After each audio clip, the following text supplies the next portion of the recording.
नमस्कार, मी समीर कुलकर्णी.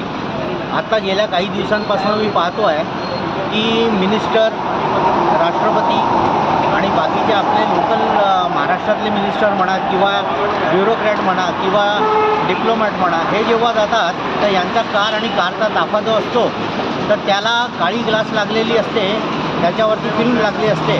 तर यांच्याकरता हे सगळे जे रूल जनरल लोकांवरती इम्प्लिमेंट होतात ते यांच्यावर रूल इम्प्लिमेंट होत नाही का? यांना लागू नाही आहे का?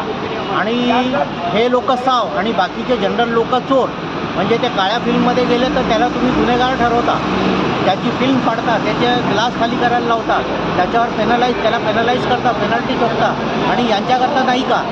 माझं सरकारला निवेदन आहे की तुम्ही निष्पक्ष राहून लोकांनाही जगू द्या, त्यांनाही इम्पॉर्टन्स द्या, त्यांचंही वजूद आहे, जसं यांचं आहे तसं त्यांचंही आहे, इम्पॉर्टन्स आहे.